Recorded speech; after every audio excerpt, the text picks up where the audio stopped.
Cinema ரசிகையாக இந்த பதிவில் நான் உங்கள் கூட பேச வந்திருக்கிறது சிவகார்த்திகேயன் அவர்கள் நடித்த பராசக்தி படத்தை பற்றி தான். சுதா கோங்குரா அவர்கள் இயக்கத்தில் சிவகார்த்திகேயன் நடித்தது. இப்போ பொங்கலுக்கு ரிலீஸ் ஆச்சு இல்லைங்களா, அந்த படத்தை பற்றி தான் நான் உங்ககிட்டலாம் பேச வந்திருக்கேன். ஆனால் பழைய பராசக்திக்கும் புதிய பராசக்திக்கும் கொஞ்சம் கூட சம்மந்தம் கிடையாது. எல்லாருக்குமே தெரியும் இது எதை பற்றிய கதை அப்படின்னு இல்லைங்களா. மொழி போராட்டம், இந்தி திணிப்பை எதிர்த்து நடத்திய போராட்டத்தை பற்றிய அதை மையமாக வச்சு எடுத்துருக்குறாங்க, அவ்வளோதான். அது உண்மை வரலாறு, இது அவங்கள பற்றி அப்படிலாம் எதுவுமே கிடையாது.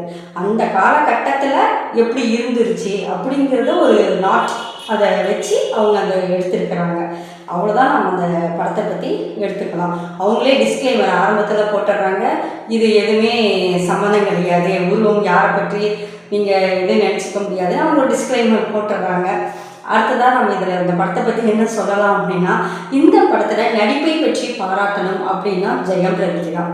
அதாவது ரவி மோகன் அவர்களை தான் நம்ம பாராட்டணும். முழுக்க முழுக்க அவர் தான் ஸ்கோர் பண்ணிட்டு போகிறாரு. சிவகார்த்திகேயன் நல்லா நடிச்சுக்கிட்டு வந்தார். படத்துக்கு ஏற்ற மாதிரி கொஞ்சம் பாடி லாங்குவேஜ் மாற்றிக்கிட்டாரு அப்படின்னா இன்னும் கொஞ்சம் சிறப்பாக இருக்கும். அவங்களுடைய ஹேர் ஸ்டைலு இதெல்லாம் மாற்றிருக்கிறாங்க. ஆனால் அவருடைய பாடி லாங்குவேஜ், அவருடைய பேசுகிற விதம் எல்லாமே எப்பயும் எல்லா படத்துலையும் பேசுகிற மாதிரியே பேசுகிறாரு. ஒரு 1965 59 ஆரம்பித்து அந்த கதை 65 வரைக்கும் ஒரு 6-7 வருடங்களுக்கு நடக்கின்ற, அதாவது 65 தான், 59 ஆரம்பித்து 65 முடிக்குது.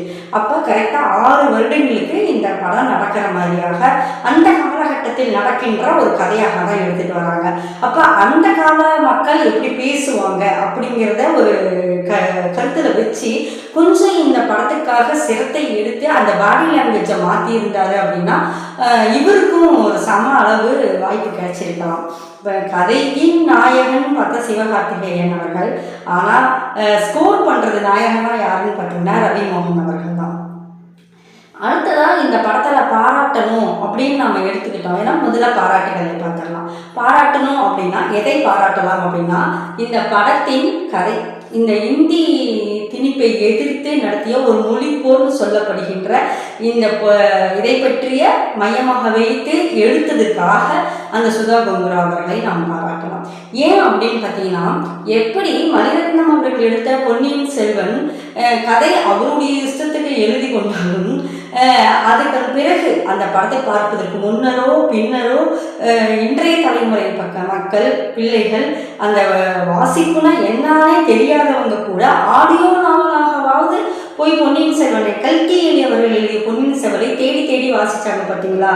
அந்த மாதிரியாக இந்த படம் நிச்சயமாக மொழிப்போர் என்ன நடந்தது, 1965 உண்மையில் என்ன நடந்தது, அப்போ யார் ஆட்சியில் இருந்தாங்க, எப்படிப்பட்ட போராட்டம் நடந்தது, எத்தனை பேர் இறந்தாங்க அப்படின்னு அதை பற்றிய தகவலை தெரிந்து கொள்ள வேண்டிய ஆர்வம் இதை பற்ற வைத்து விட்டது அப்படின்னு சொல்லணும். இந்த படம் ஒரு நெருப்பை பற்ற வைத்திருக்கின்றது மக்கள் மனதில்.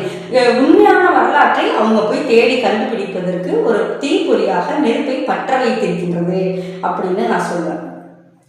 இது பாராட்டுக்கள். அடுத்ததாக குறைகள், அதாவது நான் அடிக்கடி சொல்லுவேன், ஒவ்வொரு பதிவிலையும் சினிமா பதிவை பற்றி சொல்லும்போது தான் சொல்லுவேன், நான் சொல்வதெல்லாம் விமர்சனம் கிடையாது. ஒரு படத்தை பார்க்கும் பொழுது ஒரு ரசிகையாக மனதில் ஏற்படும் தாக்கத்தை பற்றி தான் நான் பேசுகிறேன் அப்படின்னு சொல்லிட்டு, அப்படி நான் இந்த படத்தை பார்க்கும்போது முதல் பாதி மிக தொய்வாக இருக்குதுன்னு தான் நான் சொல்லுவேன். ஒரு கட்டத்தில் நமக்கு கண் அசருது, அப்படியே தூங்கிடலாமா அப்படிங்கிற மாதிரி வருது. இத்தனைக்கும் நான் பகல் காட்சி தான் போனேன், அதுக்கே தூக்கம் கண்ணை கட்டுற மாதிரியான காட்சிகள் வருது. இந்த மாதிரியான கதைகளுக்கு தயவு செஞ்சு யாரும் பாடல்களை வைக்காதீங்கன்னு நான் கேட்டுக்கிறேன். செகண்ட் ஹாஃப் பாருங்க, அப்படியே நூல் பிடிச்ச மாதிரி போகுது. அது வரலாறு இல்லையோ, ஆனால் அந்த ஒரு இந்தி திணிப்பை எதிர்த்து நடத்திய போர் அப்படிங்கிறதுக்கு கரெக்டாக அப்படியே கதை நகருது. ஆனால் முதல் பாதி எல்லாமே தேவையில்லாத விஷயங்களாக தான் இருக்குது. அந்த ஒரு ஹீரோ அறிமுகமாகட்டும், அறிமுகமான உடனே மொழிப்போர்னு சொல்லிட்டு ஒரு ட்ரெயினில் நடத்துறதை காட்டுறாங்க, உடனே அடுத்த செகண்டே ஒரு பாட்டு, அது காலேஜில் நடக்கிற மாதிரி காட்டுறாங்க. அது இந்த காலத்தில் அந்த பாடல் கொஞ்சம் கூட ஒரு 59 இந்த பாட்டை இப்படிலாம் பாடியிருப்பாங்களா, இப்படிப்பட்ட வரிகள் வந்திருக்குமா, இப்படிப்பட்ட ஆட்டம் இருந்திருக்குமா அப்படிங்கிறது எனக்கு தெரியல. சிவகார்த்திகேயனும் ஜெயம் ரவி, அதாவது ரவிமோகன் அவர்கள் மட்டும்தான் அந்த கால உடை போல அணிந்திருக்கிறாங்கன்னு நான் நினைக்கிறேன். அந்த ஹேர் ஸ்டைல் கூட அந்த மாதிரி செஞ்சுருக்கிறாங்க. ஆனால் கூடியிருக்கிற மற்றவர்களுக்கெல்லாம் என்ன சொல்றதுனே எனக்கு புரியல. ஹீரோயின் அதை விட ரொம்ப அப்படியே கான்ட்ராஸ்டா, எப்படி சொல்றது, ஹீரோயின் கூட இருக்கிற மற்ற பெண்களுக்கெல்லாம் அதே காலேஜில் படிக்கிற பொண்ணுங்களோ இல்லை வேலை செய்கிற பொண்ணுங்களோ அவங்களுடைய உடை எப்படி இருக்குது, அவங்களுடைய அணிகலன்கள் எப்படி இருக்குது, அவங்களுடைய ஹேர் ஸ்டைல் எப்படி இருக்குது. ஆனால் இவங்களுடைய எப்படி இருக்குது, இவங்க கதைப்படி ஒரு எம்பி பொண்ணு அப்படின்னு வச்சுக்கிட்டா கூட கொஞ்சம் கூட அதை வந்து நம்மளால் ஏற்றுக்க முடியாத மாதிரி இருக்குது.